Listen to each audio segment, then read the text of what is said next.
Галат номын нийт ингээд ерөнхий хэлж байгаа мессежийг тэмээ ингээд харахаар ерөөсөө л та нар нэгүслэр амьдрдаг шүү гэсэн юм гол утга санааг ерөнхийдөө дандаа хэлж байгаа. Нэгүслэр л амьдрна. Тэрнээс ямар нэгэн үйлс тэгээ махбодын ямар нэгэн хичээл зүтгэл тэмээ нөгөө буян үйлдэх ямар нэгэн одоо өөрийнхөө талаас ингээд хичээснээрээ сайхан амьдрчихгүй. Бурхны дотор амьдрна гэдэг бол зөвхөн л нэгүслэр. Нэгүслэр гэдэг чинь юу гэсэн үг вэ гэхээр надаас гардаг юм ерөөсөө биш. Энэ бол зөвхөн Бурхнаас л ирдэг юм. Энэ Бурхнаас ирдэг тэр зүгээр нэг юм салхи шиг үлээгээл тэгээд ингээл биднийг нэг гоё сэтгэл санаа гоё болгоод ингэдэг зүйл бас биш. Энэ аль хэдүүнэ Есүс Христийн загалмай дээр хийгдсэн ажлын улмаас болдог зүйлээ гэсэн. Ийм чухал мэдээг ер нь Галат номонд одоо Паул Галатыханд хэлхийг ингэж хүсэж байгаа. Мэдээж хэрэг ингэж хэлэхдээ маш олон янзын одоо гой сэдвүүдийг, гой одоо хичээлүүдийг, сургамжуудыг, сургаалуудыг Паул энэ одоо бидний үтсэн энэ Галат ном даяар хэлсэн. Өнөөдөр бид нар Паулын хэлж байгаа сүүлийн одоо хэсгийг Галатад бичсэн сүүлийн энэ одоо загтлынхаа үгийг одоо хэлж байгаа одоо хэсгийг бид нар өнөөдөр харж ярилцсан. Ингэж хэлгээс өмнө бүгдээрээ нэгэн зүйлийг бас бодъё. Өнөөдөр Монгол оронд маш их гаж хөрсгөлүүд бий болсон.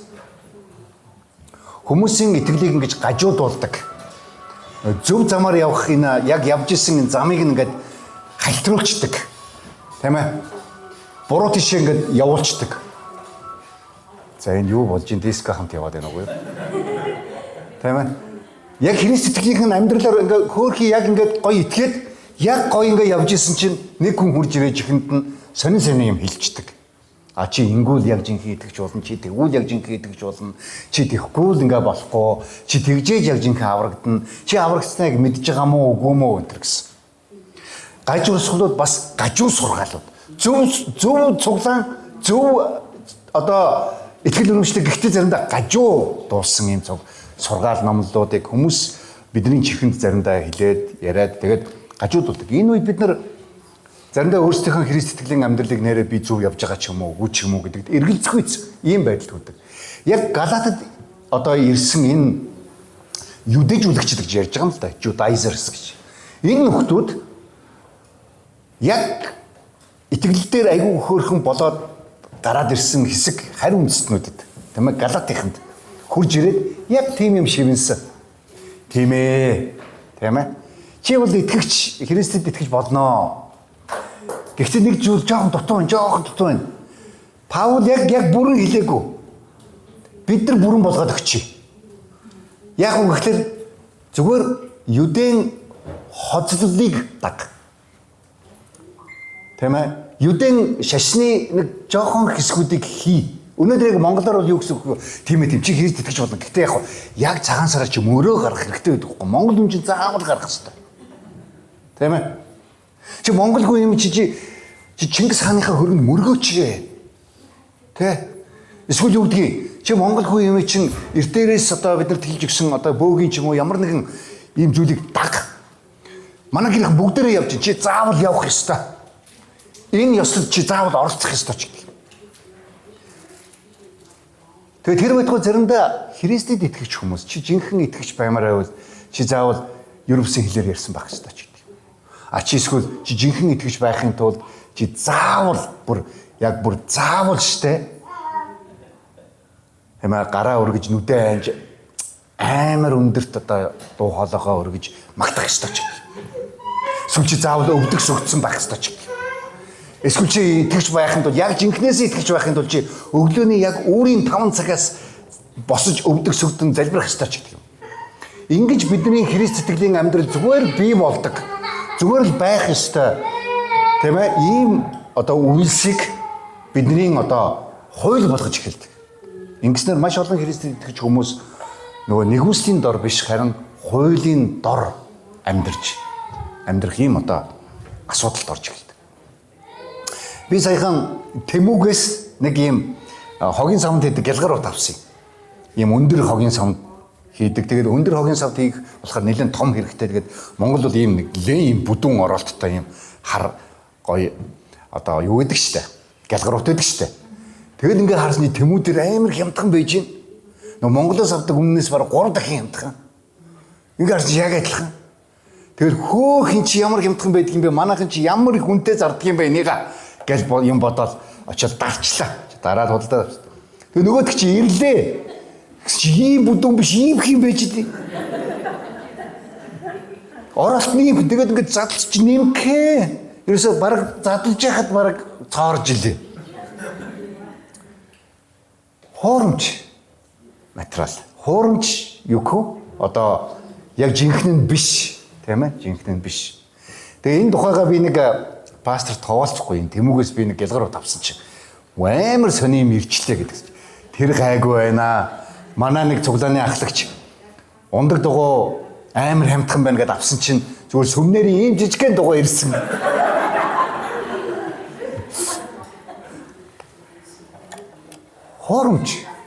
Хуурамч итгэл. Хуурамч дүр үзүүлэл. Хуурамч итгэлийн амьдрал гэдэг нь бид нар хүмүүсийг хэлээд байхгүй заримдаа бидний амьдрал бас байждаг. Хуурамч дүр үзүүлэл. Гадаад төрхөндөө илүү анхаарч жинхэнэ дотоод зүрх сэтгэлдээ заримдаа орхисон байдаг. Паулийн яг энэ Галат номын бичсэн энэ загтлын төгсгөлийн энэ хэсэг дээр Паул яг нэг тиймэрхүү зүйлийн тухай сэрэмжлүүлэг хэлээд ерөнхийдөө төгсгөж байгаа. Тэгээ бүгдээр хамт эндээс хамтдаа суралцъя, ярилцъя. Галат номын 6 дугаар бүлгийн 11 дугаар ишлэлээс дуустал нь бүгдээр хамтдаа уншъя. Галат 6-гийн 11. За би уншиж та нар хараарай. Би өөрийн гараар ямар шүү том үсгээр та нарт бичиж байгааг минь үз. Мах бодоор сайхан харагдахыг хүсдэг хүмүүс Христийн загламын төлөө хавчигдахгүй тулд та нарыг хоцлуул гэж албадж байна. Учир нь хоцлуулсан тэд ч өөрсдөө хуулийг үл сахидаг. Харин тэд мах бодоор ч сайрахын тулд та нарыг хоцлуулах гэж хүсдэг. Харин бидний эзэн Есүс Христийн загламаас өөр юухаарч би үл сайрах нь. Түүгээр ертөнц надад би ертөнцөд цовдлогдсон юм. Учир нь хоцлуулах, эс хоцлуулахын аль нь юу ч биш, харин шинэ бүтээл нь л чухал юм. Энэ жишгээр явагч хүмүүс болон Бурхны Израиль дээр амар тайван өршөөлн байх болтугай. Үүнээс хойш хэн ч надад гай зовлон бүү авчирг. Учир нь би биедээ Есүсийн ормодтой байлаа. Ах トゥ нараа бидний эзэн Есүс Христийн нэгүсэл сүнстэй чинь хамт байх болтугай. Амен. 14 ишлэлээс харах юм бол Паулын чи би өөрийнхөө гараар нэлээд том үсгээр энэ хэсгийг хөвчөж байна гэж. Ерөнхийдөө тухайн үед 4-р зууны үед олон хүмүүс одоо альва загтлуудыг бичгтээ дандаа бичээчээр бичүүлдэг байсан. Тэнд яг бичээж хүмүүс байдаг байсан. Магадгүй Паул маш олон загтлуудын төгсгөл дээр дандаа би энэ хэсгийг гараараа бичиж гэнэ гэж бичсэн байгаа учраас магадгүй тийм ээ энэ ч гэсэн яг адилхан одоо хүмүүсээр маш олон хэсгийг бичүүлчихэд Галат бол яг богинохон одоо загтлал та Паулийн хувьд бол бичүүлчихэд төгсгөл хэсгээ үнэхээр би бол энийг өөрөө бичсэн шүү. Миний одоо энд бичигдсэн зүйл миний бичсэн зүйл шүү гэдгийг мэдүүлэхийн тулд магадгүй төгсгөл хэсэг дээр өөрийнхөө гараар бичиж тийм ээ нэг талаар баталгаажуулж би яг өөрөө мөн гэж. Яг тэгэхээр тухайн үед ч гэсэн ер нь бол Паулийн өмнөөс ч юм уу Петрийн өмнөөс тийм ээ элч нарын өмнөөс өөрсдийнх нь хэлээгүй зүйлсийг бичиж үлдээсэн тийм одоо хүртэл загтлууд сайн мэдээ гэдэг бүр нэртэй тийм загтлууд хүртэл байдаг энэ 2 дугаар зууны үед бичигдсэн. Ер нь бол бид нар Gnostic гэж ярьдаг, Gnostic гэж бид нар заримдаа ярьдаг тийм ээ. Энэ хүмүүсийн энэ үеийн 2 дугаар зууны үеийн ийм загтлууд ер нь байдаг. Нэг талаар тийм баг. Нөгөө талаар энэ хэсгийг томоор бичсэн Галатийнхан бол айгүй тийм төлөвшөлгүй учраас Паул тэднийг жоохон хөвгөчг бодоод тийм ээ арай томоор энэ хэсгийг нь бичсэн байх ч гэж хүмүүс хэлдэг. Яг тэр ч биш юм шиг харагдаг. Ер нь бол Паул төгсгөлийн хэсгээ бичихтэй нэг талаар бас тийм ээ яг гол одоо асуултын тэмдэг тавьж байгаа юм шиг. За энийг анхаар. Би та нарт ингээд төгсгөлийн чухал зүйлийг хэлж шүү гэж магадгүй бичсэн байж болох юм. За ямар ч үсэн Паул энийг Илэгт 11-р ишлэлээр энийг та нар үзээрэй. Тэгээд цаашаа бичиж байгаа юм айгүй чухал шүү гэсэн ийм байдлаар хэлж байгаа юм шиг ерөнхийдөө харагдаж байгаа. 12-р ишлэлээс харах юм бол мах бодоор сайхан харагдахыг хүсдэг хүмүүс гэж хэлсэн. Та нарыг хоцлуул гэж албадж байна гэж. Мах бодоор сайхан харагдахыг хүсдэг хүмүүс гэж энийг хэлж байгаа. Нэг талаар нөгөө юдэжүүлэгчдэг ярьж байгаа юм чи. Тийм ээ. Тэд нар нэг талаар их сонин одоо хоцлолоор тийм ээ өөрийгөө их гоё харагдуулна гэж магадгүй бодож ирсэн юм шиг харагдаж байгаа. 90-ад оны ихэнх бид нар дөнгөж Христ итгэснийхаа дараа бид нар ингээд гадагшаа гудамжаар яваад авралын зар тараадаг байсан. Тэгээд эсвэл заримдаа өөр аймагуудаар ч юм уу өөр хотуудаар очиод авралын зар тараад ирээд би биэнд амар сайрахдаг байсан. Би өстө 5 хүнийг аварсан. Өөрөө аварсан юм шиг. Би 5 хүнийг өнөөдөр аварлаа. Эсвэл 10 хүнд би сайн мэдээ тараалаа. Эсвэл тэдэн хүнд би баптизм хүртээлээ ч гэх юм. Одоо гадна төрхөөрөө сайхан. Үнэн дээр яг юдэжүүлэгчдийн хувьд бол бид нар бол мэдээж хүмүүс аврахын тулд явж ирсэн шүү. Бид буруу ойлгоорой. Харин юдэжүүлэгчдийн хувьд бол хүмүүсийн аврал бол тэднэрт сонирн биш байсан. Харин тэд нар юу хийж байгаа вэ? Бурхны өмнө би юу хийж чаддаг вэ? Хүмүүсийн өмнө би ямар мундаг тийм ээ авралын зарч вэ? Тийм ээ ямар олон хариу үндэстнүүдийг би аврал дээр авчирсан бэ гэдэг дээрээ сайрхаж ирсэн. Тэд нар хичнээн хүнд хоцлол хийсэн бай. Хариу үндэстнүүдийг юдэ болгосон бай гэдэг дээр анхаарч ирсэн. Үнэн дээр бол аврал тэдний хувьд бол нэг сонирн биш байсан. Хэрэв аврал сонирн байсан бол тэд нар Есүс Христийн тухай ярих хэрэгтэй байсан. Хуулиар аврагдахгүй гэдгийг тэр юдэжүүлэгчид мэдээж мэддэг байсан болоод тэд нар юдэ боловч Есүс Христэд итгэсэн хүмүүс гэж бол харагддаг. Харин тэд нар буцаад тэр итгэлээсээ хойшлоод харин буцаад өөртөө тийм ээ Паул сайн мэдгүй бид нар яг жинхэнэ юдэчүүд яг жинхэнэ аврагдахыг бид танаар зааж өгье гэд. Буруу одоо ийм байдлаар тэн чи явж эхэлсэн. Сайхан харагдахыг хүсэж байгаа хүмүүст. Өнөөдөр бид нар олон янзын үйлчлэл дээр одоо байгаа тийм ээ.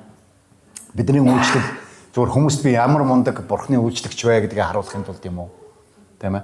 Тэгвэл пасторудад ч гэсэн тийм одоо уруу татлагууд байдаг. Манай цуглаан олон хүнтэй олчвол би өөртөө гоё харагдан да. Тэ? Манай цуглаан илүү гоё одоо байшин барилгатай болчих юм бол намайг хүмүүс их амжилттай мундаг пастор гэж хэлнэ гэж. Харин Паулын ч хэлж байгаа юдэчүүдийн тэр нэг үйлдэлийг болохоор энэ бол мах бодороо сайрах явдал гэж. Бурхны үйлчлэгчид мах бодороо сайрахад эхлэх юм бол энэ чинь ерөөсөө авралын тухай нөгөө энэ дэлхийг Есүс одоо аврахын тулд ирсэн гэсэн энэ гол мэдээллээс бид нар алдагддаг. Заримдаа бид нар тийм уруу татлага байдаг. Яг одоо энэ юдэжүүлэгчид магадгүйсэн. Паул бол хөрх юм маш энгийн одоо сайн мэдээ ярьж байгаа. Бид нар бол ийгүү гүнзгийг ярьдаг гэж. Эдгээр бол яг дутуу жоохон тийм одоо бүдүүн барг итгэгчид. Бид нар бол жинхэнэ sophisticated амар одоо юу гэдэг вэ? Цогц. Амар гоё ялдам итгэгч. Юу гэдгийг. Илүү ухаалаг итгэгчд энэ гэж. Өнөөдөр харамсалтай маш олон одоо сүм чуулганы манай Монгол чуулганы одоо юм өдөрдөгч ахлагч бидний нэг уруу татлагууд байгаа. Тэр цуглаан бол яг үдэ айгуу тийм гүйхээ итгэгчд. Тэ. Манай цуглаан бол амар гүнзгий итгэдэг хүмүүс. Ч гэдэг юм уу те. Манай цуглаан илүү Библийг судалдаг. Эсвэл манай цуглаан Библийн энэ ишлэлийг илүү ойлгодог. Бусдаас илүү ойлгодог гэж. Мах бодор сайрхагч гэдэг энэ одоо амьдрал дотор сайн ерөөсөй байхгүй. Хэрвээ бид нар өөрсдийнхөө итгэлийн амьдралыг бас нөгөө талаар хүмүүсийн тэ бас алдаа оноог ингээ харах юм бол тэгээд мах бодор тэр сайрахыг хүсдэг хүмүүс зүгээр хоцлоод байна уу гэхээр бас үгүй зөвхөн өөрийгөө харуулахын тулд. Гэхдээ өөрийгөө харуулахаас гадна бас нэг зүйлийг бас тэд нар илүү бас бодож ирсэн. Тэр 12 дугаар ишлэлээр харахтаа Христийн загалмайн төлөө хавчигдахгүй тулд тэд нар тэгдэг байсан. Христэд итгэгч учраас хавчигдах юм нөхцөлд тэд нар амьдарч ирсэн. Тухайн үеийн Ромын эзэнт гүрэн Юдэн шашныг бол албан ёсны шашин гэж тооцдог байсан. Тэгээ Юдэн шашны олон янзын одоо садукачууд, фарисеучуд тэд нэрийг бол заа яах вэ? Тийм ээ дотроо хідэн секцүүд, хідэн одоо урсгал чиглэл гэж хэлэх юм уу одоогийнхоор бол иймэрхүү нөхцөл байдалтай энэ хүмүүс бол яг албан ёсны шашны хүмүүс гэж. Харин Христийн тухай яриад ирэнгүүт нөгөө юдэчүүд нь ч хүлээж авдаг уу? Бас нөгөө талаар Ромынхан ч хүлээж авахгүй. Яг гэвэл зөвхөн Христэд бид нар мөргөнө гэж ярьдаг хүмүүс. Цезарт мөрөхгүй бид нар. Тийм ээ. Тийм учраас тэгэд эхлэх юм бол бид нар хавчигдаж эхэлнэ. Тэр үеийн хавчлага бол өнөөдрийн одоо бидний хавчлага шиг биш л дээ. Шууд амь настан ярьж байгаа. Шууд цаазлна. Шууд байгаа газараа тэд нар алуулна. Амьтанд барьж өгнө. Тэдний итгэлийн одоо хавчлаг гэдэг бол зүгээр шууд өнөөдөр би амьд байх уугүй юу гэдэгтэй маш холбоотой. Тийм учраас тухайн юдэжүүлэгчид нэг талаар тавлаг баймаар энэ. За би Есүс итгэж байгаа. Гэхдээ бид нар бас тийм ээ ромчуудад бас буруу ойлголцмааргүй байна гэдэг юм. Өнөөдөр олон Христэд итгэгч хүмүүс би Христэд итгэж гэж хэлэхээсээ заримдаа имэдэг. Яг гэвэл хүмүүс намайг тэнэг гэж хэлэх үе, мангар гэж доромжлох үе, энэ одоо юугаач мэддэггүй гадаадын шашинтан гэж хэлэх үе, тийм ээ? Эсвэл энэ одоо тэнэг юм уу, өвөг дээдсийнхаа одоо юуг уламжлалыг одоо дагдгүй ямар муухай хаашаа ёсоо алдсан амтан бэ гэж хэлүүлэх үе гэж. Ийм балер би Христэд итгэж гэж хэлэхээсээ заримдаа имэдэг. Магадгүй тухайн үеийн юдэжүүлэгчдийн хувьд ч гэсэн нэг тиймэрхүү юу байсан баг. Нэг талаар хэн авчигдахыг хүсэх вэ? Тийм ээ? Хэн өөр дээрээ тийм ээ үхлийг авчрахыг хүсэх вэ? Тийм ээ? Хэн бусдаар доромжлуулахыг, ад үзэгдэхийг хүсэх вэ? Тийм учраас магадгүй тэр юдэжүүлэгчд тухайн үеийн Галатийнхны өмнө нэг талаар сайхан харагдах, бусдын өмнө сайхан харагдах, нэг талаар бүр Ромын өмнө хүртэл тийм ээ хууль цаазын өмнө хүртэл өөрсдөө гин зэмгүү гэж харуулах яг хүсэж байсан байна. Христэд итгэгчид тийм ээ 4-р зууны хүртэл ер нь бол одоо тухайн үеийн Ромын эзэнт гүрэн дотор нөгөө хамгийн хүчрэхэг тийм ээ энэ одоо эзэнт гүрний дотор хууль бус гэж үзэгдэж байсан. Хууль бус. Тийм учраас хууль бус хүмүүс яг барьж, шоронд оруулж магадгүй алуулна. Юдэжүүлэгчдийн хувьд бол тэр Христийн аврал бусдад аврал өгөх нь сонирн биш. Харин тэд зүгээр энэ дэлхийн энэ мах бодын өнөөдрийн тавлаг байдал арай бусдад эвдэхэн байгаад нэг өөрийгөө авч явчих гэсэн иймэрхүү нөхцөл байдалд яг л өнөөдөр заримдаа маш олон Христ итгэгчтэй адилхан иймэрхүү нөхцөл байдалд магадгүй тэд нар амьдарч исэн. Тэрийг Паул буруу шааж байна. Энэ бол зүгээр л мах бодороо сайрхах амьдрал. Сая 4 дахь 5 дахь өдөр билүү.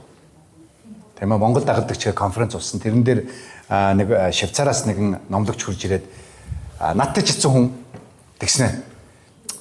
Би Христийн төлөө тийм ээ өгөхөд бол бэлэн байна гэж хэлж байгаа. Христийн сайн мэдээ, Есүс амьдсан гэдэг энэ мэдээлэл дэлхий дээр тунхаглагдж байвал хамаагүй. Намайг хүмүүс барьж аваад тийм ээ алсан ч би бол бэлэн байна гэсэн ийм зүйл хэлж байсан. Тэгээ би надад ч зөө гэж ямар эрт өгөх гээд байна гэл.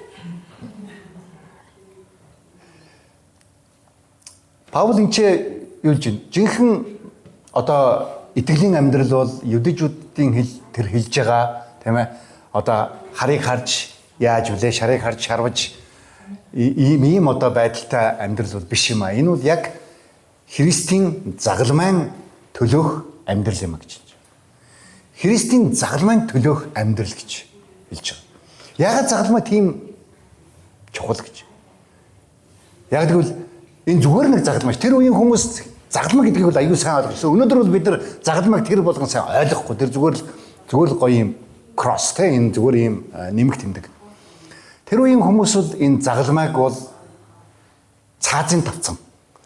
Тийм ээ алалгын хэрэглүүр гэдгийг маш сайн мэдчихсэн. Загалмай гэдэг энэ үгэнд ямар ч сайхан тийм одоо мэдрэмж ерөөсөй байгаагүй. Паулын чи юу гэж хэлж байгаа? Христийн загалмайн төлөө гэж. Христ загалмай хоёр нийлээд шал өөр хугдах юм болж. Паул Ром хотод бичсэн загтал Коринтод бичсэн загталдаа юу гэсэн гэхээр би энэ тийм ээ Христийн энэ загалмай бол Христийн энэ сайн мэдээний үг бол хүч юм а гэж хэлсэн. Тухайн үед бол Христийн загалмай гэдэг бол ерөөсөө хоорондоо нийцгүй үг биш байсан. Христ гэдэг бол юу? Ялалт. Христ гэдэг бол цог жавхлан. Агуу. Гэтэл загалмай гэдэг бол ялагдал. Загалмай гэдэг бол ичгүүр. Энэ бол хамгийн одоо адгийн юм. Гэтэл энэ хоёр үгийг хооронд нь Паул нийлүүлээд ярьж байгаа. Тэм учраас ямар ч хүний мөргийн ухаанаар олдохооргүй замаар бурхан хүндрэлтнийг аварсан юм а гэж. Христийн загалмай. Яг л хоорондоо авцалдаагүй хоёр үгийг нийлүүлсэнтэй адилхан юм үг байсан тухайн үед. Тэм учраас хүмүүс дургуутчихсан. Юу яриад байгаа юм бэ юм? Балиар сони юм ярих гэж та нар гэж. Та нар тийм ээ шарсан мөс гэж сонссноо. Шарсан мөс идэх үү? Эсвэл одоо юу гэдэг хөлдөө нар байгаа юу? Энэ хоёр хоорондоо зөрчилдөөнтэй үгнүүд. Утга санааныхаа хувьд логикоор ямар ч боломжгүй хоорондоо нийлэхгүй. Христийн загламаа гэдэг бол яг тийм үг. Тийм учраас хүмүүс дургуутж. Яагаад энэгээр хүмүүс аврал авах гэж. Яагаад манай грек ромын энэ мундаг гайхамшигтай одоо бурхтууд биднийг аврахгүй гэж. Яагаад тийм ээ одоо юу гэдгийг манай юдэн шашны хууль Мосегийн өгсөн хууль биднийг аврахгүй гэж. Яагаад манай буддаа биднийг аврахгүй гэж. Тийм ээ яагаад бидний тэр фонкон маань аврахгүй гэж. Яагаад Сухатар аврахгүй. Яагаад Ленин биднийг аврахгүй гэж. Бид нар жоохондоо дуулдаг байсан биз дээ. Ленин всегда живой. Үргэлж тэр амьд юм а гэж дуулдаг байсан шүү дээ. Яагаад аврахгүй гэж. Яагаад бидний нөгөө багасаа сурсан социалист идеолог биднийг аврахгүй гэж. Хүмүүс дургуутсдаг. Яагаад миний өвөг дээдсийн миний өвөө эмээгийн бидний тийм ээ хүндэж явдаг тэр хүмүүсийн бидний сэтгэлд хэлсэн тэр сургамж өгнүүд биднийг аврахгүй гэж. Яагаад Есүс аврах гэж. Яагаад тэр загламаа аврах гэж. Яагаад тэр үгсэн модон дээр үгсэн тэр амтан биднийг аврах гэж. Дургуутсдаг. Тийм л үстэй бид нар бүгдээрээ мэднэ. Би Есүс итгэжчэнгүүл. Тийм үү. Гэл гинт нүүрэн сонирн болоод хэлдэг үстэй хүмүүс. Ярианы өнгөөрчлөгддөг. Тэ? Одоо яг гайгүй болсон мэл дээ. 90-ад онд бол биднийг бол тас загнадаг гэсэн. Бид нар тэр үе жоохон ч байж биднийг өстө бөөлжтөл загнуулна гэдгийг үзэж ирсэн бид нар. Тааралцсан болгоо чи яста нараа манай дээдлээ нэг их чарж ил. Хөөх юм энэ уг нь энэ бүрэг дөрж бол их сайн хүн байсан. Бүр одоо бүр даанч бүр ингээд толгойгоо эргүүлээд бүр одоо ингээд бүр ерөөсөө сонирн болчлаа гэж. Дургуутсан. Тэгээ дургуутсаж байгаа учраас тэд нар хавчна. Өнөөдрийн бидний хавчлага бол үнэндээ юу ч биш. Зүгээр л бид нар магадгүй найз нөхдийнхээ дунд нэр хүндгүү болно. Ад үзэгдэнэ. Тэгээд намайг ингээд 90-ад оны үед ингээд итгэж болоод ингээд гэрлүүг орж явхад манай тэр байрны цонхноос зарим Есүс гэж гэдэг байсан. Надрал. Нэг талаар гоё юм шиг тэ намайг итгэж гэж мэдэж гэн гэдэг. Нөгөө талаар энэ бол тэдний хувьд бол доромжлол байсан. Тийм үстэй те. Цаанаасаа ингээд намайг одоо юу гэж хэлсэн тийм ээ. Одоо шоолж гэх юм да нэг талаар те. Энэ өстө солирцаант явж гэн да нэг гэж. Өнөөдөр бид нар яг Христийн загламын төлөө амьдрах гэдэг энэ үгийг бид нар яг орчин цагийн тийм ээ. Энэ үед бид нар яг утгаар нь ойлгож байгаа юм, мэдж байгаа юм. Зүгээр л нэг хүнээр те энэ мөн нэг юм гэж хэлүүлэх л бол байгаагүй. Тухайн үед бол энэ бол амь насны асуудал байсан. Тэгэд тэд нар бүр өөрсдийнх нь гадаад үзмжнээс болоод өөрсдөө бас хавчигдахгүй төлөө бусдыг хоцлуулахыг шаардсан. Чи Есүс итгэсэн юм уу? Тийм үү. Чи нөгөө Паул чамд хэлсэн юм байна шүү дээ. Тийм ээ бидний одоо манай юдэн нөгөө юдэн Есүсийн тухай хэлсэн юм байна шүү дээ. Би чинь тэрнээс ирсэн байхгүй. Одоо чи яг хоцлуулах хэрэгтэй гэж. Тэ? Заримдаа бид нар зарим пасторуудын гомдлыг их сонсдог. Манай цуглааны хүмүүс хүнийг тэр пастор авцсан байлээ. Энэ манай цуглаанд явжсэн хүмүүс ингээ уруу татаад ингээ аваа явцсан байлээ эднэр гэж. Яг л нэг ийм мэдрэмж магадгүй Паул төрж исэн баг те. Овоо гайгүй сайн мэдээ ингээ тараагаад ингээ гоё болгож исэн хүмүүсийг ингээ бүр зөвхөн итгэлийнхэн зөвхөн цуглааныг нь солих биш бүр итгэлийг нь бүр болонгортуулах, итгэлийг нь бүр алдуулах ийм хэмжээнд хүмүүс аваачсан. Албадан тэднийг оцлуулж ирсэн гэж хэлсэн. Тэгээд тэгсэн мөртлийг сонирхолтой 13 дугаар шитрээс харах юм бол өөрсдөө тэгж ярьдаг хүмүүст өөрсдөө хуулийг биелүүлдэггүй. Яг тэгэхээр тэд нар биш үү? Өөрсдөө нөгөө Христэд итгэгч, Христийн дотор бүх хууль биелсэн. Тийм учраас би бол одоо чөлөөтэй гэж магадгүй хэлж ирсэн байх гэж би бол харж байгаа. Нэг талаар тэд нар яг юдэн шашин тунгууд биш зүгээр юдэнжүүлэгчд байсан. Өөрөөр хэлбэл өөрсдөө Христийнхэн гэж хэлсэн мөртлөө ашигтай юмыг нь болохоор Христээс аваад ашиггүй юмыг нь болохоор орхидог. Ийм магадгүй хүмүүс байсан бололтой ерөнхийдөө харагдаж байгаа. Тэгсэн мөртлөө бид нар өөрсдөө хуулийг сахидаггүй. Хүмүүсээр хуулийг биелүүл гэж хэлчихэд чи хослуулах хэрэгтэй. Чи магадгүй юудын ариун цэврийн осыг дагах хэрэгтэй ч гэдэг юм уу? Тэгсэн мөртлөө өөрсдөө бол тэгдэггүй. Хоёр нүртэй хүмүүс гэж. Хоёр нүртэй хүмүүс. Тэгэхээр Христийн загалмайн төлөө амьдрна гэдэг бол энэ хоёр нүртэй байхтай бол уг нь эсрэг байх хэрэгтэй. Хоёр нүртэй биш, нэг л нүртэй байх хэрэгтэй. Ганцхан Есүсийн одоо тийм ээ загалмайн тэр авралаар аврагдсан хүмүүс шиг амьдрах хэрэгтэй л гэсэн.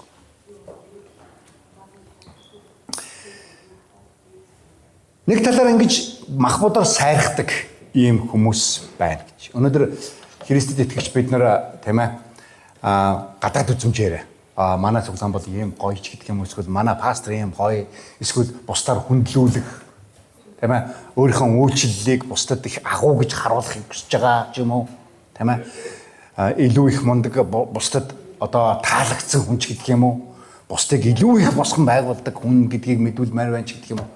Энэ зүйлийнхээ төлөө явж байгаа эсвэл үнэхээр бид нар Христийн загалмаанаас болж хүн төрлөختөн аврагдах юмаа гэдгийг зарлж байна. Бүтээгч тэр бурхан өөрөө энэ дэлхий дээр хурж ирээд загалмайн өхлөөр дамжуулж бидний гин нүглийг үүссэн. Тэгснээр бид нар түүнд итгэж түүний авралыг хүртсэн гэдэг энэ мэдээг бид нар ярихад гол анхаарлаа хандуулж байна. Заримдаа мэдээж бид нар ингээд дэлхийн сүм чуулганы түүхийг ингээд уншдаг, үздэг. Заримдаа харамсалтай маш олон түүхүүд дэлхий дээр болсон байдаг. Тийм ээ? Одоо дундад зууны үед бол жишээлбэл ард түмнийхээ одоо сум орныхоо хүмүүсийн аврал, жинхэнэ аврал, бурхны үгийг тунхаглахаас илүү тэднээс байгаа нөгөө тариа, будаа нөгөө одоо олсон бизнесийн мөнгө төгрөгийг бүгдийг хурааж аваад амар гайхалтай гоё катедралууд, одоо өөрөөр хэлбэл сүмийн барилгууд, одоо Европ даяар байгаа гайхамшигтай архитектурын уран бүтээлүүдийг тийм ээ барьж исэн. Өөрөөр хэлбэл ард түмнийхээ ядуурал дээр тийм ээ тэдний одоо бүдүүлэг нөгөө бичиг үсэггүй байдал дээр тэдний зүгээр гинэн цагаан итгэлийг ашиглаж өөрөө би ямар агуу сүм барьсан пастор вэ гэдгийг харуулахын тулд зарим сүм орны тийм ээ одоо пасторууд өдөрдөгч нар тэр сүм орныхаа ард түмнийхээ одоо юуко итгэлийг алдаж нэг талаар тийм ээ нэг талаар баг өнөөдөр бол гимт хэрэг штэ хийж амьдарч исэн тухай түүхийг бид нар заримдаа уншдаг.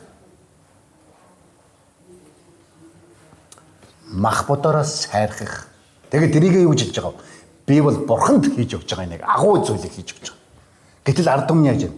Өсгөлөнгөөр нэрвэгдэж байна. Тийм ээ? Ядуу зүгдүү байдлаар хамгийн аюултай нь үнэхээр тэд аврагдсан уу гэдэг асуудал байна. Үнэхээр тэд Есүсийн загалмайн үглийн тухай тэрний түүний авралын тухай тэд сонссон уу? Тийм ээ?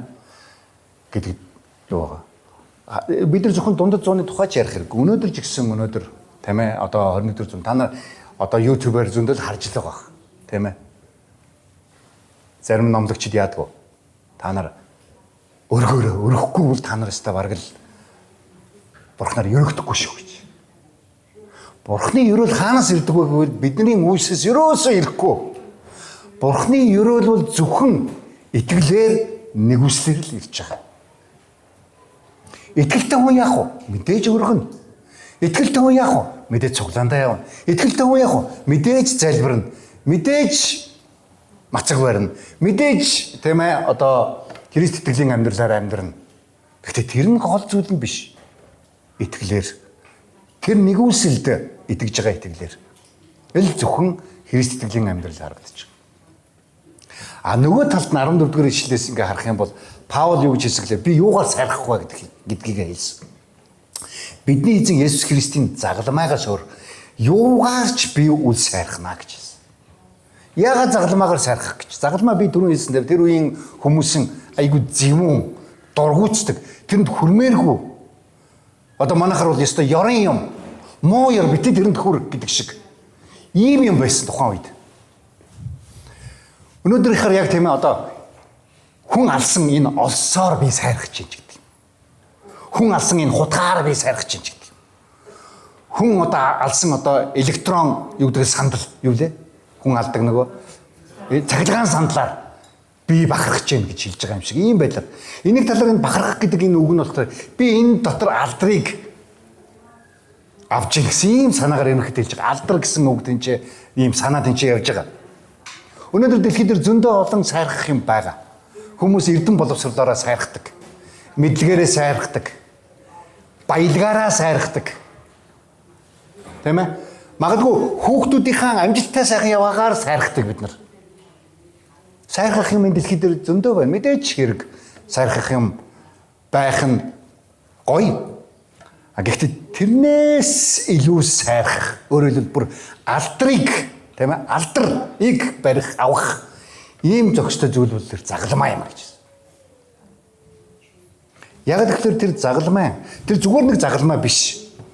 Паулийн 14-р эшлэлээр бүр бүтнээр нь хэлсэн эзэн Есүс Христийн загалмаа гэж. Тэр аимшигтай загалмаа. Тэр Есүс гарсан учраас тэр загалмаа арай өөр утгатай бас. Гэхдээ загалмайг шүтэн гэсэн юм санааг ерөөсөө яриаггүй Паул энэ. Заримдаа хүмүүс маш буруугаар ойлгодог. Түрүүн би бас дунд зууны тухай ярьлаа да. Тухайн үед Константин гэж нэг хааны их Ерүсалимд очиод Есүсийн одоо цовдлогдсон загалмай яг хаана байна, үлдэгдэл нь байна уу гэж хайгаад нэг юм мод олсон юм байна л та. Түүхийг ингээ харахаар. Тэгээд тэрийгэ буцаж авч яваад Европ даяар байгаа хэдэн мянган чуулганууд тэр жижигхэн одоо загалмай үртэс гэх юм да те. Юунаас ингээд өгөөд ингээд сүүлдээ тэр нь релик гэж ярьж байгаа юм л да. Шүтдэг юм болсон. Энэ дээр яг энэ модон дээр тийм ээ одоо Есүсийг үгс амар гоё гоостэй. Агуу гоостэй. Манай цуглаанд энэ байгаа. Тэр модны хэлтэрхий үрдэс одоо юу гэдэг. Тэгээд Мартин Лютер бүр дараа нь хойж Мартин Лютер хэлсэн баха би хэрвээ буруу санаагүй бол. Энэ Европ даяар байгаа энэ бүх моднуудыг Есүсийн нөгөө загалмай гэдэг байгаа моднууд ингээд цуглуулах юм бараг усан онгоц барьж байгаа том юм болно гэж. Паул энэ загалмайг шүтэх тухай ерөөсөө яриаггүй. Заримдаа ингээд хүмүүс энэ чинь ингээд загалмай зүүцсэн байгаа. Тэ заримдаа манай зөв энэ манай загалмай хаашаас болчих. Заримдаа цуглаанууд ингээд хойно тэ загалмай тавьдаг, дээрээ тавьдаг. Тэгвэл бид нар энэ чинь ингээд за бараг л ингээд бүх юмдаа загалмай зүг. Яг үү. Тэр бол зүгээр нэг урлагийн нэг хэсэг болчиход байгаа шүү дээ одоо бол. Тэгвэл тэрийг арай шүтдэггүй билгүй дээ Христ итгэгч хүмүүс. Тийм ээ? Шүтэхгүй. Тэр загалмай зүгээр дүрс. Тэр зүгээр яг хөө Христ тэн дээр цовдлогдсон гэсэн тэрийг биднэрт нэг сануулдаг тийм ээ. Нэг талаар бас бидний одоо нүд одоо мэдрэхгүй тийм бас тэрийг Библийн үннийг санах үст тийм нэг юм болохоос биш. Яг тэрийг бид нар шүтэж тэрүүгээр бид нар бахархдаггүй тийм ээ. Зарим кинон дээр бид нар заримдаа арай буруу ойлголт авсан байдаг шүү дээ. Хүмүүс ингээл загалмаа өмсөж мүсээл загалмаа мангалмаа барайл ингээл ингэнгүүт дайнд ялж малаал те. Тийм утгаар энэ ч Паул ерөөсөө яриаггүй. Энд ерөөсөө тийм шидийн юмны тухай ерөөсөө яриаггүй. Энд ч Паул Христийн загалмаас өөр би юугаарч бахархаж чадахгүй. Юугаарч юун доторч би өөрөө алдрыг харж чадахгүй гэсэн ийм санаагаар хэлж байгаа болохоор тэн дээр хэн өгсөн бэ гэдэгтэй байгаа юм. Загалмай дээр. Есүс Христ. Есүс Христ бол нөгөө гурвал бурхны хоёр догч бодгал гэж бид нар ярьж байгаа тийм. Second person of the Trinity гэж ярьдаг юм тийм ээ. Хоёр дахь бодгал. Тэгэд тэр бурхан өөрөө дэлхийн суураас эхлээд байсан тэр бурхан өөрөө тэр загалмай дээр гарсан. Үүнээс болж байгаа. Загалмай дээр биштэй тухайн үед хэдэн мянган хүн өгсөн баха. Тийм ээ. Тэр хүмүүсд жинхэнэ хараагдсан гэж ер нь үздэг байсан. Жинхэнэ хараагдсан. Хэрвээ хин нэгэн хүн годом одоо замаар явж байгаад тэн дээр ингээд нэг хүн загалмай дээр өлгөгдөд өгчээвэл эсвэл өгцөн байхыг харах юм бол энэ хүмүүс үнэхээр амьдрах шаардлагагүй хүн байсан байна гэсэн ийм бүр одоо үнэхээр хараагдсан юм гэсэн ийм одоо юугаар хардаг байсан. Тэгсэн чинь тэр дээр бурхан өөрөө тэр аимшигтай газар бурхан өөрөө цовдлогдсон. Гэхдээ энэнд ямар нэгэн утга учир байхгүй гэж зүгээр л нэг хүн цовдлогдоод тэгэд болоо юу. Паулийн хэлж байгаа болохоор Есүс Христ энэ загалмай дээр байгаа учраас гарсан учраас цовдлогдсон учраас би үүнээс өөр юмар бахархах боломжгүй гэж. Гэхдээ тэр загалмайн гол зорилго нь юу байсан? Есүс Христийг тэр загал дээр алах тэр гол зорилго нь юу байсан юм бэ? За мэдээж хэрэг теологийн аюу том үгнүүд байгаа. Тийм ээ. Justification буюу зөвтгөл гэдэг нэг юм үгний тухай бид нар яг ярьдаг. Загалмай дээр бурхан одоо зөв биш байсан бид нарыг зөвтгсөн гэж. Яагаад гэвэл хүн төрлөختний тэр гин нүглийг одоо нүглийн тэр шийтгэлийг ариун бурхан өгөх хэрэгтэй байсан. Тэгээд тэр шийдвэрлэлийг авсан хүн зөвтгөгддөг. Өнөөдөр бид нар Монгол улсын хууль гэсэн тийм биз дээ. Хэрвээ хэн нэгэн хүн гэмт хэрэг хийгээд 10 жилийн одоо юу гэдгийг шоронгийн одоо хорих ял аваад тэгээ 10 жил сууж гарч ирээд ирсний дараа өөзөө байж байгаа энэ чинь нэр нөгөө муу нөхөр чинь энэ явж шít. Алийг дахиад шүүхөр оруулаад дахиад 10 жил өгчих гэх үү? Өгөхгүй ш. Нэг удаа хүн тэр шийдвэрлэлээ аваад дуусна. Зөвтгөгдөг гэсэн. Есүсийн загалмай өгөх биднийг бүгдийн тийхүү зөвтгсөн. Тэр шийтгэлийг бүрэн бүсэн авцсан гэсэн үг. Тийм учраас бид нар зөвтгөгдсөн гэсэн үг. Бид нар зүгээр л нэг амар мундаг хүн болцсон гэсэн утгатай биш, зүгээр Есүс тэр загалмай дээр гараадсан учраас зөвтгөгдсөн баг. Тийм утга энэ ч явж байгаа. Нөгөө талаар хэцүү нэг утга явж байгаа тийм ч. Төлбөрийн төлс гэсэн юм утга. Propitiation гэж ярьж байгаа юм л да.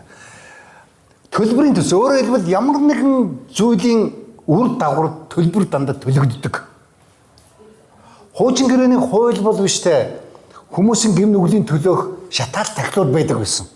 Тэгэд тэр жилдээ ахлах тахилч, тэргүүн тахилч нөгөө ариунаас ариун газар ороод ард түмнийхээ өмнөөс тэрийг өргөдөг байсан. Тэгэд Израилийн ард түмэн тэр жилдээ тэр хийсэн бүх гэм нүглээ бүрэн бүсэн төлүүлсэн. Одоо бүр мөсөн төлсөн ийм одоо юуг авдаг гэсэн. Тэгээд тийм учраас Есүс бүх хүн төрлөختний төлөө нэгэн бүсэн. Өшөө хинч дахил шатаалт, дахил өргөл тийм ээ одоо ямар нэгэн амьтны ам бүрлэх юм ямар ч хэрэггүй болгож байгаа. Тийм учраас Есүсийн тэр загалмаагаар би бахархна гэсэн. Ягаад гэвэл төлбөрийн төлсөн. Өөрөөр бидний гэм нүглийн зүгээр зөвтгөгдөө зогсохгүй харин нөгөө 10 жилийн ялыг нь нөгөө бүр үхлийг нь тамийн ялыг нь Есүс өөр дээрээ авсан гэсэн ийм санаа байдаг. Нөгөө талаар Есүсийн тэр зөвтгөл одоо зөв амьдрал бидэнд ирсэн гэсэн ийм санаа байна. Бид нар гин нүгэлтэй. Гэхдээ бидний тэр буруу амьдрал биднээс авагдахаас гадна бас Есүсийн зөв амьдрал биднэрт өгөгдсөн гэсэн ийм санаа энэ чагард.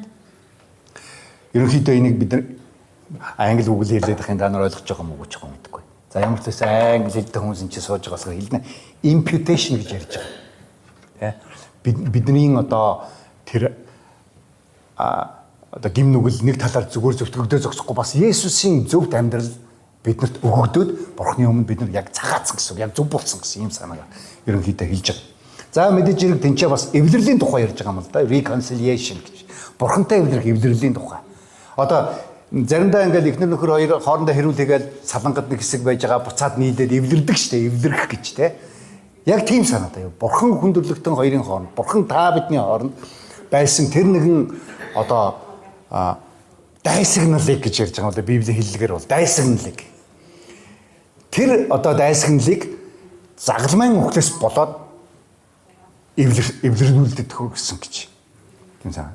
За мэдээж хэрэг бидний хамгийн их ярьдаг үг болохоор нөгөө аврал өөрөөр хэлбэл аврагдсан буюу redemption гэж. Яг одоо бүрэн усан аврагдсан, чөлөөлөгдөх гэсэн юм санаа бас энэ чи явж байгаа юм л. Тийм учраас Паул бахархна гэж байгаа. За өнөөдөр би танаас асууя л да. Та нар хэр зэрэг Христийн загалмаагаар бахархдаг вэ? Загалмаагаар бахархна гэдэг нь зүгээр эн чинь ингээд загалмаа зөөх ч юм уу тийм ээ. Эсвэл ингээд хаа нэгтээ шивээс хийх ч юм уу тийм. Эсвэл нэг ийм эмэг зөөх. Энэ арай буухай шүү. Нус мастагаа хайлтаад. Тийм эмэг зөөх ч юм уу. Ямар нэгэн буугаж бөгж зөөх ч юм уу тийм ээ. Гэдэг ийм санаа байхгүй. Энэ үл ерөөсөн бидний нэг чухал бодит байдалтай холбоотой. Бид нар Христэд итгэснээсээ болоод Бурхан биднийг яг Есүстэй нэгтгсэн тэр нэгэн гайхалтай үйл явцыг бид нар бодож амьдрах нөгөө талаар энэгээр бид нар сайрхаж амьдрах тухай ярьж байгаа. Хоёр хүн идэгдэггүй хоёр хүн ингээд зэрэгцээ зогсож байгаа бид нар харахад тэр хоёр хүн яг л адилхан. За мэдээж тарган турхаан энэ дээр янз янз л байгаа хэл та. Гэтэ тэр хоёр хүнийхээ хувьд яг адилхан. Гэхдээ аврагдсан хүний хувьд нэг бахархах маш гүнзгий юм байна. Тэр бол Бурхантай мөнхөд би нэгдсэн. Есүс Христийн авралыг би авсан. Одоо энэ амьдрал болон ирээдүйн амьдралд санаа зовлт гэдэг зүйл байхгүй. Магадгүй би өнөөдөр өлөн хоосон байж болно. Магадгүй би өнөөдөр юмар дутагдж болно. Гэхдээ би Бурхантай хамт болсон. Паул энэгээр бахархаж байгаа. Тэрнээс Паул өөр бахархах юм байхгүй. Паул өөрөө юу гэж хэлсэн? Би бол Христийн оромнуудтай гэж. За төгсгөлийн хэсэг дээр хэлсэн байж байгаа. Тэгэд Паул юу гэж хэлсэн гэхээр яг 14-р ишлэлийн төгсгөл хэсэг дээр түүгээр гэдэг нь юугаар Христийн загалмаагаар ертөнц надад би ертөнцид цовдлогдсон гэж. Цовдлогдох гэдэг одоо нөгөө загалмаа дээр нөгөө хадагдаж өгөх тухай ярьж штэ тийм ээ. Энэ үгийг энэ ч хэрэглэж байгаа Паул. Тийм учраас одоо нөгөө ертөнцийн надад татагдаад байдаг нөгөө алдар хүн авчирдаг нөгөө сайрхдаг тэр юм бол нэг сонирн биш болсон. Тэ нөгөө нэг нэр хүндийн хойноос нөгөө нэг баялагын хойноос нөгөө нэг одоо юу гэдгийг одоо энэ дэлхийн биднийг өгч чаддаг бидэрт амлаж чадж байгаа тэр нэг тийм бүх тэр гайхамшигтай гоё юм чинь одоо надад нэг сонирн биш болсон. Миний хувьд тэр цовдлогдсон буюу бүр үхсэн гэсэн утгатай шүү дээ. Би тэр ертөнцийн хувьд бол бас цовдлогдсон. Өөрөөр хэлбэл бид хоёрын хооронд байсан тэр нөгөө уруу татлага тэр нөгөө холбоосууд байгаа шүү дээ. Хүн болгон тийм л үстэй тийм ээ. Багаас бид нэг том болоод сайн боловсралтай болоорой, эрдэм мэдлэгтэй болоорой. Тэгээд дихгүй чи станараа цэвэрлэгч болно шүү чи гал тий. Загнуулаад тэгэл ингээл нөгөө номоо уншаад тоогоо бодоод ингээл одоо тэр бүх зүйл нөгөө хүний амьдралыг утга учир гэж яригадаад байсан тэр бүх зүйл чинь зүгээр л хэрэглэгдэх хүн. Энэ бол яг гол үндсэн зорилго нь биш болсон. Энэ ертөнц энэ космос гэж ярьж байгаа юм да бүр дэлхий гэж хэлж байгаа юм да бүр миний хувьд бол сонирн биш. Паул зүгээр нэг юм улс орныхаа тухай ярихгүй. Зүгээр нэг төв дэлхийн тухай ярихгүй. Бүр космос, бүр ертөнцийн тухай ярьж байна. Энэ дэлхий, энэ бүхэл бүтэн бүтээл хүртэл надад сонирн биш. Яг тэгвэл Есүс Христийн загалмай байсан байгаа болохоор бусад бүх зүйл миний хувьд бол татагдах, уруу татагдах, хойноос нь гүүгээд байх, шүнсээ гойжуулаад улангасаад байх энэ юм биш болсон. Та нар бүгдээр мэдж байгаа. Христ итгэсний дараа маш олон зүйл удахгүй болж эхэлдэг те. Сонирн биш болж эхэлдэг. Олон хүмүүс бидний зарим энэ сайн хөө байсан. Уг нь бол хэрвээ энэ Есүст итгээгүйсэн бол уг нь бол амар алдартай хүн ба. Энэ магадгүй тийм ээ одоо юунд парламентэд явж явах хэрэгтэй хүн байсан. Гайлангайл те зарим хүмүүс яригддаг. Паул тэрний хувьд тэгээд байж болно гэхдээ тэр сонирн биш. Тэр миний амьдралын одоо гол гогцоо юу гэдгийг хөдөлгөх хүч, гол анкер буюу нөгөө зангуу яг гол миний аргамжаа ерөөсөө биш болсон. Энэ бид хоёрын хооронд байсан дээр аргамжаа тасарсан гэсэн үг байхгүй болсон. Харин Есүс Христийн загалмайтай жинхэнэ аргамжаатай болсон гэсэн ийм санаагаар энэ ч хэлж байгаа. Тийм учраас ингэж явдаг хүмүүс 16 дугаар ишлэл дээр ингэж явдаг хүмүүс буюу өмнө нь болохоор мах бодоор сайрхагч хүмүүс гэж Паул хэлсэн тийм. Одоо энд болохоор ингэж энэ жишгээр амьдардаг хүмүүс. Өөрөөр хэлбэл загалмайгаар бахархаж ингэж амьдардаг хүмүүс болон Бурхны Израиль дээр амар тайван өршөөлн байх болтгоо. Тэгэхээр Паул одоо төгсөж байгаа төгсгөлийн үгээ хэлж дээ л та нарыг Бурхан ивэгэ гэсэн юм санаа гарч байна. Нөгөө талаар энэ дээр их сонирм. Бурхны Израиль гэж. Израильчууд нөгөө юдэчүүд юугаар бахархаж исэн? Бид нар бол Бурхны сонгогдсон ард түмэн. Би бол еврей хүн. Би бол Израиль. Хуучин гэрэн дээр бол яаж Израиль хүн болох вэ? Цусаар төрн эсвэл хоцлуулна. Эсвэл одоо юдэ болно гэсэн үг. Тэгжээж жинхэнэ Израиль болдог гэсэн.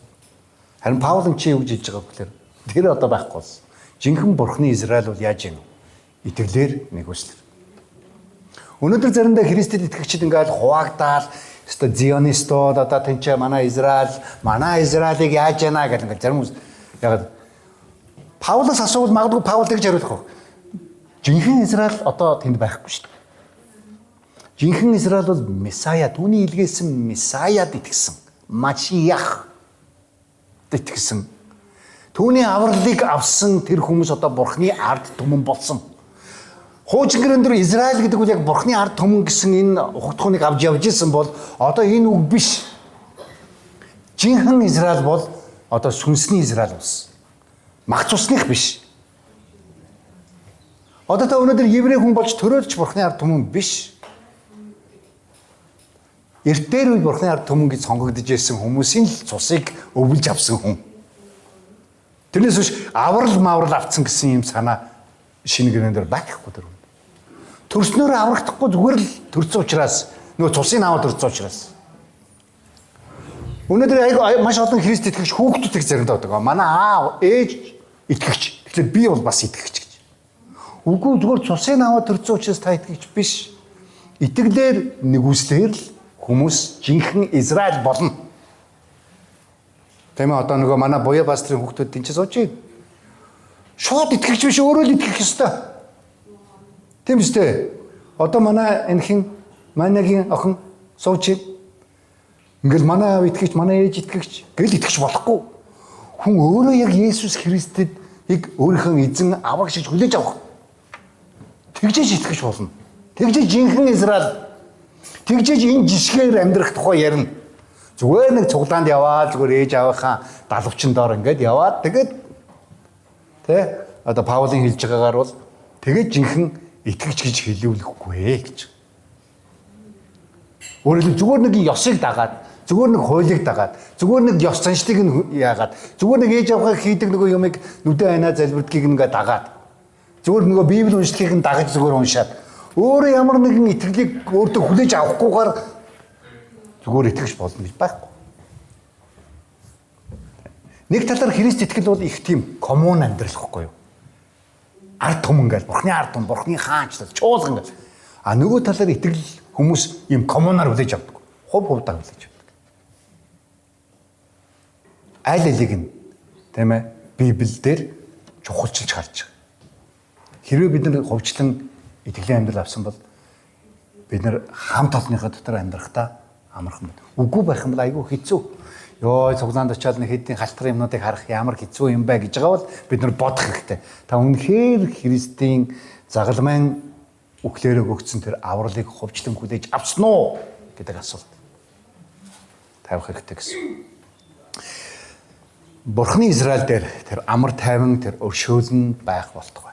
Нэг талаар Паул энэ тэр хүмүүст өөрийнхөө тэр хийсэн тэр загалмайгаас би өөр юугаарч бахарахгүй гэж хэлж байгаагийнхаа тэр ерөөл тийм ээ бол та нар дээр байх хэрэгтэй байна. Тэрнээс биш ингээл хуулиар ингээд дарамтлагдсан заавал би ийм юм хийх ёстой, заавал би тийм хийх ёстой гэсэн ийм амар тайван биш байдлаар биш амьдраасаа гэсэн магадгүй ерөөлийг хэлж байгаа.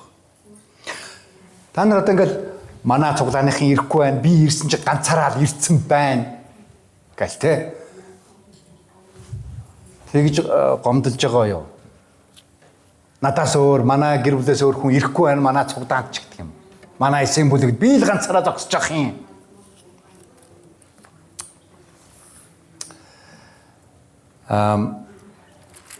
Нэг талаар Паулийн хувьд бол одоо юдэжүүлэгчдийн тэр одоо бусдыг тийм ээ өөрийнхөө хууль дүрмэнд, өөрийнхөө хүсэлд нэг талаар тийм ээ өөрийнхөө гадаад үзмжинд одоо хэрэглэж байгаа тэр тиймэрхүү одоо нөхцөл байдлыг бид нар өөрийнхөө амьдралд гаргах хэрэггүй гэсэн нэг талаар. Би өөрөө Бурхны өмнө зөв үү гэдгийг харах ёстой л. Тэрнээс бусдыг чи ингэх ёстой, чи тэгэх ёстой, чи одоо цэвэрлэгээ хий, чи одоо яв, чи одоо бос, чи одоо инээ, тэ чи одоо хайрл, чи одоо уучил гэдэг үлийн чуулган бол биш. Хуулиар чуулган амьдрдаггүй.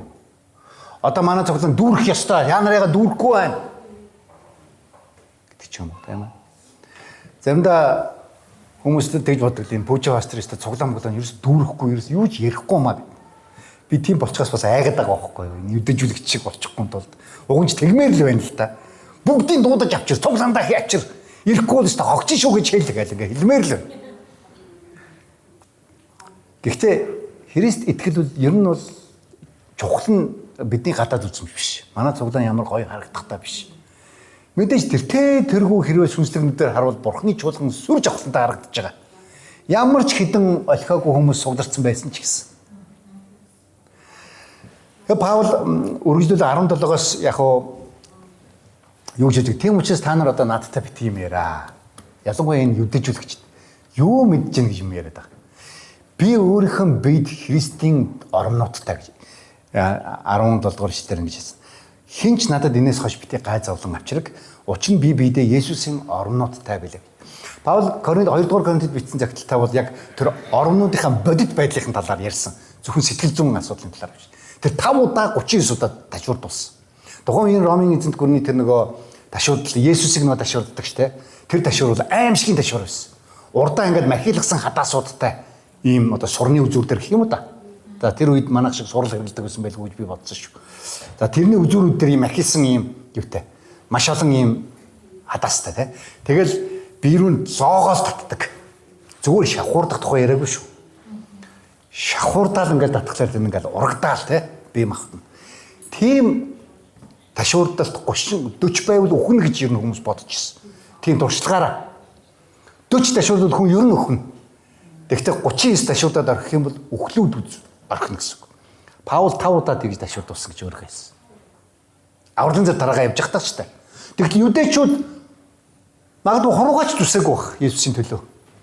Би одоо энэ олон жил пастор хийж гэн Христийн төлөө цохиулах байтугай, ташуурдуулах байтугай нэр хуруугаач зүсүүлээгүй бах. Паул юу гэж хэлсэн гэхээр би Христийн сайн мэдээний төлөө 5 удаа тэгж ташуурдуулсан. Тэгээд тэрний хажуугаар өөрийнхөө нутгийн хүмүүсийн одоо зодуур цохоор тийм ээ одоо тэгээд гадаадын хүмүүсийн зодуур цохоор тэгээд цөлдөх аимшигын олон тийм ээ цагаар аймаар наран тастанаараа нар шин барин олон хоногоор алхах тэр өдгөө далаад олон хоногоор одоо тийм завин нэг усан онгоцон сүрээд юм жижиг юм мод бариад хэдэн хоног өдөр шөнөгөө тийм ээ далаад ам зууж ингэж тийм ээ ядарч зүдэрсэн юм амьдралынхаа тухай 2 дугаар Коринт 11-11 бүлэг дээр хэлсэн баг. Энэ бүх зүйл бол надад байгаа. Паул надад байгаа. Тэгээд одоо та нар надаас тийм ээ бити одоо Христийн загалмаагаас болж одоо бити 50 бай, бити тэрийг хамаагүй яар. Зүгээр ингээ харахад гоё харагд гэж та нар надад бити. Надад битгий та нар дахиж гай зовлон бол. Тэ зүгээр бие махбод юм биш бас сэтгэл санааны нэг талаар тэ психологийн. Та нар бити надад дахиж гай зовлон авчирг. Өөрөөр хэлбэл нэг талаар юдэжуудад хэлж юм л да. За та нар тийм ээ авралын зар тарааж явж ингэж их одоо махбодын зовлон эдэлж арай гэж нэг юм Галатад очиод авралын зар тараагаад нөгөө харь үндэстнүүд нь Христэд итгээд овоо гайгүй болж исэн чинь тийм ээ ардаас орж ирээд ийм гажуу юм яриад нөгөө хүмүүсийг нөгөө авралаас нь буцаагаад тийм ээ үхэл рүү нь аваачиж байгаа юм хийж бити надад гай болоо. Би бол өөрөө Христийн тийм ээ орнуудтай гэж тэрнийхээ талаар сануулж байгаа. Паулын тэр одоо Христ техник эсэргүүцдэг маш олон хүмүүсийн бичсэн бичлэг инээ тэрэн дээр харахаар Христ итгэлийнхэн яаж үүссэн бэ? Энэ мөн Паулаас болсон гэж дандаа ярьдаг. Хэрвээ Паул гэдэг энэ мөн амтан байгаагүй бол энэ Христийнхэн дэлхийд даяар тархахгүй байх байсан гэж. Энэ мөн Пүүжэ, энэ мөн Оюка байгаагүй байсан бол 2026 онд энэ Христийнхэн Монгол тархахгүй байх байсан гэж хэлүүлэх амьдралаар бид нар өнөөдөр амьдарч байгаа юу? Ийм одоо загалмайн тийм ээ Христийн шүү зүгээр нэг загалмай зүгээр ийм модон загалмай ч юм уу ийм алт мөнгөн загалмай биш шүү. Христийн тэр загалмайн үхлээр бахархсан ийм амьдрал өнөөдөр биднэрт байгаа юу? Тэгээд төгсгөлд нь Паул хамгийн сүүлийн ишлэлдээр 11 дугаар ишлэлдэр ах トゥ нараа бидний эзэн Есүс Христийн нэгүсэл сүнстэй чинь нэгүсэл гэдгийг онцлсан байгааз. Тэрнээс биш Есүс Христийн тэр одоо хийсэн олон юмыг та нар дагаад ингээд өөрөө сайхан ингээд дагаж яваад ингээд гоё тэгээд сайхан аврагдаарай гэв. Зөвхөн нэгүсэл та нарт таамаг. Яг л зөвхөн нэгүслэр Христийн нэгүслэр л тийм ээ хүмүүс жинхэнэ авралд, жинхэнэ Христ итгэлийн амьдралд амьдардаг учраас. Амен. За бүгд хамт эзний өмнөрөө залбирцгаая. Өнөөдөр эзэн биднэрт хэрвээ өгөө өгсөн бол бүгдээрээ яг тийхүү дуулууртай амьдрах, тийхүү дуулууртай амьдралыг бүгдээрээ амьдралаар амьдрахын тулд бүгдээрээ эзний өмнө ирцгээе. Бурхан их эзэн минь танд баярлалаа. Тэгээ бидний авралт та бүх зүйл бөгөөд бид нар өөрсдийнхээ амралд юу ч оролцуулаагүй гэдгийг бид нар ойлгож байна эзэн минь. Тийм учраас бид нар таны загалмайн үхлээс ичихгүй, загалмайн үхлээр дамжин ирсэн тэр гайхамшигт ёроолоос бид нар холдохгүй байхын төлөө та биднийг өдөр болгон ёроож өгөөрэй танаас гуйж байна. Итгэлийн амьдрал гэж бид нар их ярьдаг боловч заримдаа бид нар үнэхээр итгэлээр амьдрдаггүй. Бид нар нэгүслээр амьдрна гэж ярьдаг боловч бид нар заримдаа өөрсдөө бахархах амьдралаар амьдрахыг хүсдэг. Тийм учраас их эзэн та биднийг таны загалмайн гэрчлэгчд байж яг Паултай адилхан загалмайн гэрчлэгч байж амьдрахад та туслаарай эзэн минь. Энэ бүгдийг Есүс таны нэрээр хүндэрлэе. Амен.